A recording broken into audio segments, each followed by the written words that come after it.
Ikhwani ma'asyiral muslimin wal muslimat rahimani wa rahimakumullah. Kita lanjutkan pembahasan kita dalam kitab Ushulus Sunnah yang ditulis oleh Al-Imam Ahmad bin Hanbal rahimahullahu taala. Pada pertemuan sebelumnya kita telah menyebutkan ucapan Imam Ahmad yang mengatakan bahwasanya pokok-pokok sunnah menurut kami yang pertama adalah berpegang teguh dengan apa yang dipegang, yang dijalani oleh para sahabat Rasul alaihi salatu wassalam, serta mencontoh mereka dan meninggalkan semua perkara bid'ah, karena setiap bid'ah adalah kesesatan, dan meninggalkan pertikaian serta tidak duduk-duduk bersama para pengekor hawa nafsu, dan meninggalkan perdebatan serta pertikaian di dalam agama. Kemudian poin berikutnya beliau mengatakan was-sunnatu indana atharu Rasulillah sallallahu alaihi wasallam, dan sunnah menurut kami adalah hadis-hadis Rasul alaihi salatu wassalam. Tentunya ini adalah makna sunnah dari satu sisi, karena kita telah jelaskan kemarin bahwasanya sunnah itu memiliki makna yang banyak. Ada makna sunnah menurut ulama fiqih, ada makna sunnah menurut ulama aqidah, ada juga makna sunnah menurut ulama hadis dan makna-makna yang lainnya. Beliau di sini mengatakan was-sunnatu indana, dan sunnah menurut kami yaitu pandangan para ulama hadis, atharu Rasulillah sallallahu alaihi wasallam, yaitu hadis-hadis Rasul alaihi salatu wasallam. Kemudian was-sunnatu tufassirul Quran, dan sunnah itu berfungsi untuk menafsirkan Al-Quran.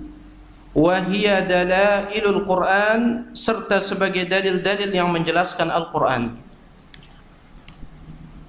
Sunnah yang bermakna hadis atau sunnah menurut para ulama al-muhaddithin, para ulama hadis, itu fungsinya sebagai penjelas bagi Al-Quran. Hakikatnya dikatakan oleh Al-Imam Ibnu Qayyim Al-Jauziyah di dalam kitabnya I'lamul Muwaqqi'in Ar-Rabbil Alamin, bahwasanya sunnah atau hadis memiliki tiga fungsi terhadap Al-Quran. Sunnah atau hadis memiliki tiga fungsi terhadap Al-Quran. Yang pertama adalah an takuna muwafiqatan lahu bikulli wajhin minal wujuh, yaitu fungsi yang pertama bagi hadis terhadap Al-Quran adalah sebagai penguat apa yang ada di dalam Al-Quran. Seperti di dalam Al-Quran disebutkan bahwasanya syirik itu adalah dosa yang paling besar, di dalam hadis juga disebutkan bahwasanya syirik itu adalah dosa yang paling besar. Di dalam Al-Quran disebutkan bahwasanya salat itu wajib, di dalam hadis juga disebutkan bahwasanya salat itu wajib. Di dalam Al-Quran disebutkan zakat itu wajib, di dalam hadis juga disebutkan zakat itu wajib. Jadi intinya fungsi yang pertama bahwasanya sunnah itu sebagai penguat apa yang ada di dalam Al-Quran. Ya. Kemudian fungsi yang kedua dari hadis Rasul alaihi salatu wasallam terhadap Al-Quran adalah sebagai penjelas apa yang bersifat global di dalam Al-Quran. Suatu contoh, perintah salat di dalam Al-Quran sifatnya global. Allah subhanahu wa ta'ala berfirman, aqimus salah, dirikanlah salat. Tetapi tidak ada penjelasan di dalam Al-Quran berapa rakaat salat zuhur, berapa rakaat salat subuh, berapa rakaat salat maghrib, berapa rakaat salat asar, dan yang lainnya tidak ada penjelasannya.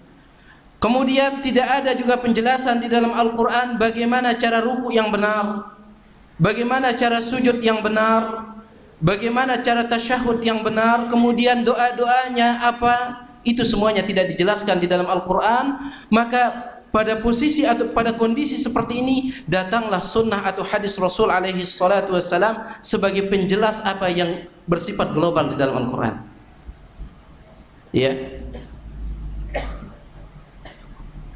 Kemudian yang ketiga, di antara fungsi sunnah atau hadis adalah untuk menjelaskan suatu hukum yang tidak disebutkan di dalam Al-Quran. Ada beberapa hukum yang tidak disebutkan di dalam Al-Quran, tetapi disebutkan oleh hadis-hadis Rasul alaihi salatu wassalam. Di antaranya suatu contoh adalah tentang larangan mengumpulkan seorang wanita dengan bibinya dalam satu ikatan nikah. Misalnya ada seorang laki-laki menikahi seorang wanita, maka selama dia masih sah menjadi suami bagi wanita tersebut, tidak boleh ia menikahi bibinya. Hukum seperti ini tidak ada di dalam Al-Quran, akan tetapi dijelaskan oleh Rasul alaihi salatu wassalam dalam hadis sahih yang dikeluarkan oleh Imam Bukhari Muslim. Rasulullah sallallahu alaihi wasallam mengatakan, la yajma'u bainal mar'ati wa ammatiha wala bainal mar'ati wa khalatiha. Tidak boleh seorang laki-laki menikahi seorang wanita juga menikahi bibinya dari kalangan ayahnya, atau tidak boleh baginya menikahi seorang wanita juga menikahi bibinya dari jalur ibunya.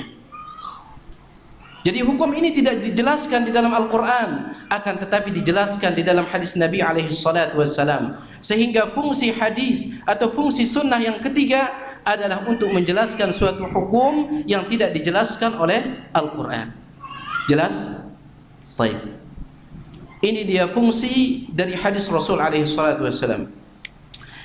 Ikhwani fid din rahimani wa rahimakumullah, apabila kita melihat fungsi-fungsi hadis tersebut, maka jelaslah bagi kita kesesatan orang-orang yang mengingkari sunnah Rasul alaihi salatu wassalam, yang mereka menamakan diri dengan Al-Quraniyun. Ada sekelompok orang yang mereka tidak mau berdalil dengan hadis-hadis Rasul alaihi salatu wassalam. Cukuplah bagi kami Al-Quran, kata mereka. Dan ini menunjukkan kebenaran sabda Nabi alaihi salatu wassalam dalam hadis yang dikeluarkan oleh Imam Abu Dawud, Ibnu Majah dan yang lainnya, dan hadis ini disahihkan oleh Imam Al-Albani rahimahullahu ta'ala. Rasulullah semenjak 1400 tahun yang lalu telah mengabarkan akan muncul kelompok seperti ini. Rasulullah SAW bersabda, yushikur rajulu muttaki'an ala arikatihi, hampir-hampir akan muncul seseorang, dia duduk santai di atas sofanya, fayuhaddatsu bihaditsin min hadithi, kemudian ada orang yang datang kepadanya menyampaikan satu hadis kepadanya, lantas ia pun mengatakan, bainana wa bainakumul Quran, cukuplah antara aku dengan dirimu itu Al-Quran. Ma wajadna fihi min halalin istahlalnahu, apa yang halal di dalam Al-Quran maka itu yang kita halalkan. Wa ma wajadna fihi min haramin haramnahu, dan apa yang kita temukan di dalam Al-Quran dari perkara haram maka itu yang kita haramkan. Kita tidak butuh dengan hadis. Rasulullah sallallahu alaihi wasallam telah memberitahukan bahwasanya mereka akan muncul, dan benar kelompok ini pun muncul, sehingga membuat para ulama menulis banyak kitab membantah mereka. Di antaranya Syekh Muhammad Nasiruddin Al-Albani rahimahullahu ta'ala, beliau menulis kitab yang berjudul Al-Hadithu Hujjatun li Nafsihi, hadis itu juga hujjah dan dalil sebagaimana Al-Quran.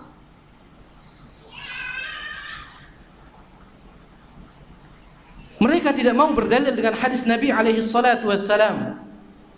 Akan tetapi seperti yang saya katakan kemarin tentang ucapan Syekhul Islam Ibnu Taimiyah rahimahullahu ta'ala, beliau mengatakan, mastadalla sahibu bid'atin bihadithin aw ayatin min kitabillah illa radattu alaihi bimastadalla bihi. Tidaklah seorang pelaku bid'ah berdalil, baik itu dengan menggunakan hadis ataupun ayat dari Al-Quran, kecuali aku akan membantahnya dengan hadis dan dalil tersebut. Jadi dalil yang mereka gunakan sebagai dalil sejujurnya atau hakikatnya itu adalah bantahan kepada mereka. Begitu pula dengan kelompok Al-Qur'aniyun ini. Mereka tidak mau mengambil Al-Qur'an, dalilnya apa? Dalilnya adalah hadis. Aneh sekali ya. Mereka mengatakan kami tidak mau berdalil dengan hadis, tetapi ketika mereka ditanya, kenapa kalian tidak mau berdalil dengan hadis? Justru mereka menjawab tuduhan atau pertanyaan tersebut dengan hadis. Yaitu hadis apa? Hadis sahih yang dikeluarkan oleh Imam Muslim dalam kitab sahihnya. Aisyah radhiyallahu taala anha berkata, "Kana khuluquhul Qur'an." Akhlak Rasul alaihi salatu wasallam itu adalah Al-Qur'an. Rasulullah sallallahu alaihi wasallam adalah cerminan daripada Al-Qur'an. Oleh karena itu kata mereka, kita tidak butuh dengan hadis, karena Rasulullah sallallahu alaihi wasallam adalah cerminan Al-Qur'an. Padahal saat itu mereka sedang berdalil dengan hadis.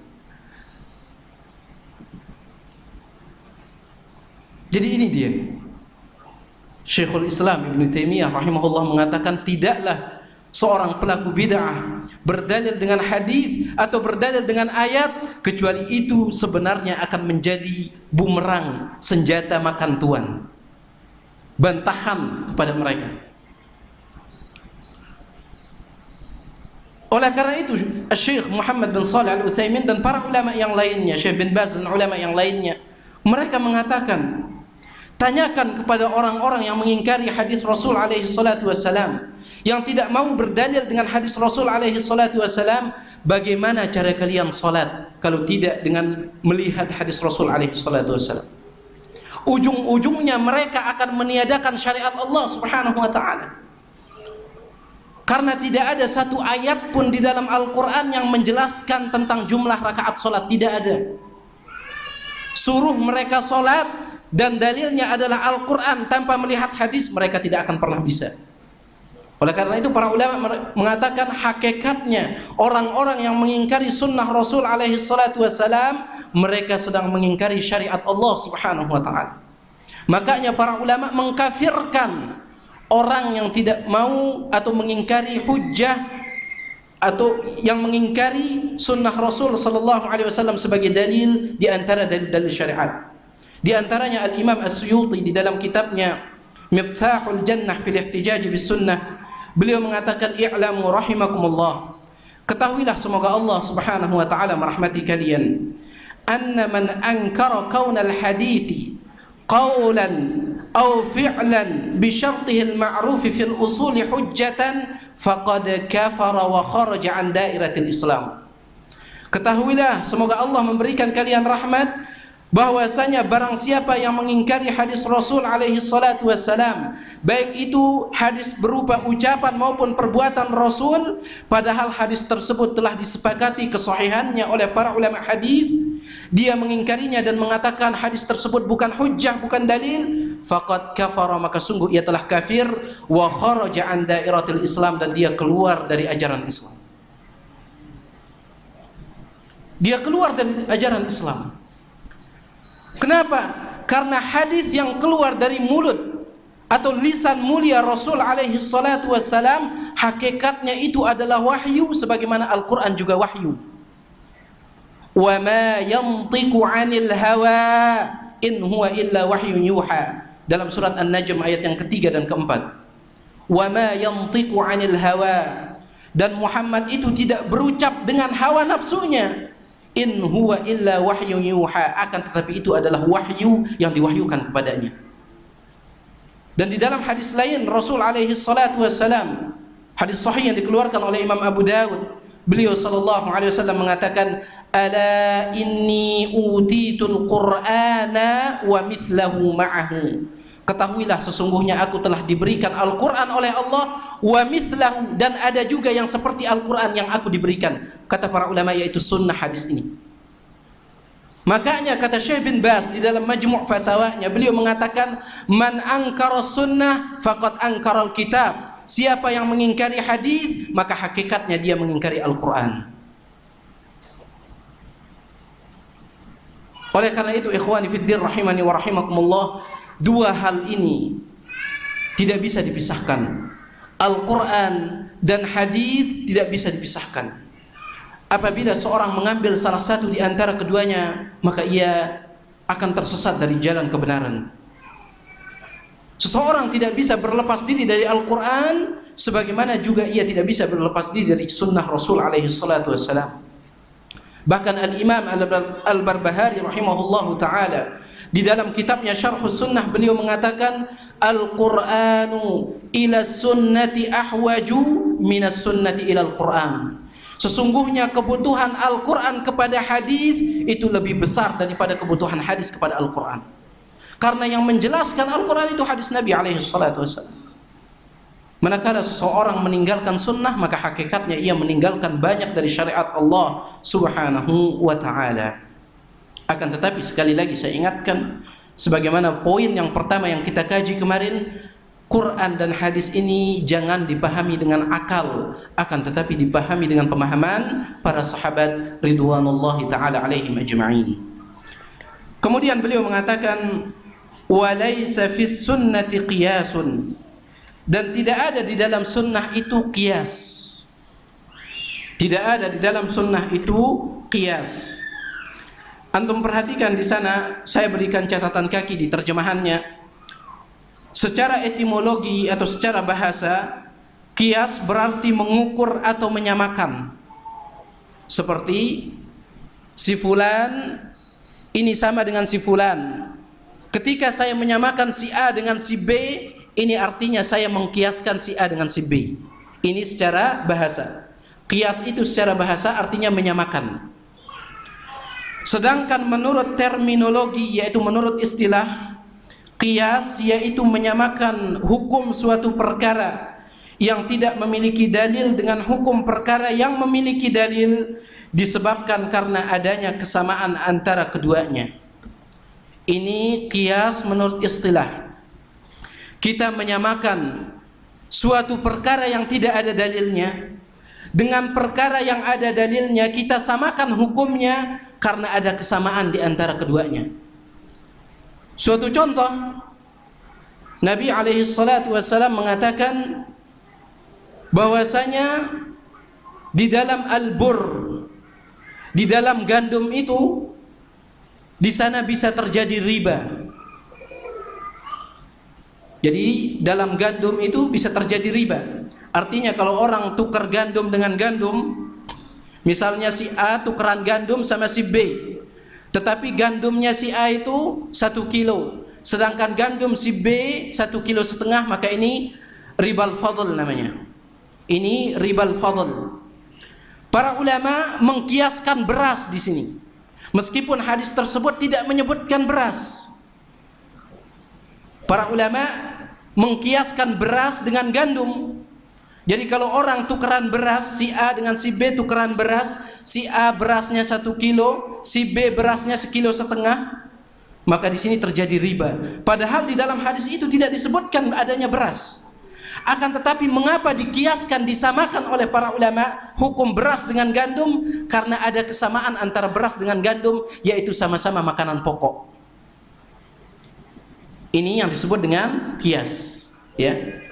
Ini yang disebut dengan qiyas, sama-sama makanan pokok, sehingga sebagaimana di dalam gandum terjadi riba apabila kita tukeran satu dengan yang lain tetapi tidak sama jumlahnya, begitu pula terjadi riba di dalam beras karena mereka memiliki kesamaan, yaitu sama-sama makanan pokok. Nah, qiyas seperti ini tidak ada di dalam sunnah. Kata para ulama, sebagian ulama menyebutkan yang dimaksud dengan tidak ada qiyas di dalam sunnah adalah tidak ada qiyas di dalam masalah akidah. Karena akidah itu harus diambil dari Al-Quran, hadis, dan ijma' para sahabat ridwanullahi ta'ala alaihim ajma'in. Adapun menggunakan qiyas, karena qiyas itu standarnya adalah akal. Yang menjadi pemeran utama di dalam qiyas itu adalah akal. Dan akal tidak boleh digunakan di dalam masalah akidah. Akal tidak boleh digunakan di dalam masalah akidah. Makanya banyaknya orang yang tersesat di dalam masalah tauhid al-asma'i was sifat disebabkan karena mereka menggunakan qiyas di dalam tauhid tersebut. Suatu contoh, kita mengatakan Allah memiliki tangan, sebagaimana firman Allah di dalam surat Al-Fatih, yadullahi fawqa aydihim, tangan Allah berada di atas tangan mereka. orang-orang yang tidak mau menerima sifat Allah, yang tidak mau menetapkan sifat Allah, mereka menggunakan kias. Apa kata mereka? Kalau kita mengatakan Allah punya tangan, berarti Allah sama dengan kita karena kita punya tangan. Ya. Allah Subhanahu wa taala memiliki betis. Sebagaimana dalam surat Al-Qalam, yauma yukshafu an saqin, ketika betis Allah Subhanahu wa taala disingkap, mereka mengatakan kalau kita menetapkan Allah punya betis, maka sama dengan kita. Ini namanya qiyas di dalam akidah, menyamakan Allah dengan makhluknya. Ini tidak boleh, karena ini main akal-akalan. Ini yang dimaksud kata para ulama, sebagian ulama, meskipun sebagian ulama mengatakan sunnah di sini adalah sunnah secara umum, akan tetapi saya lebih condong dengan penjelasan para ulama yang mengatakan bahwasanya sunnah yang dimaksud di sini adalah sunnah dalam masalah akidah.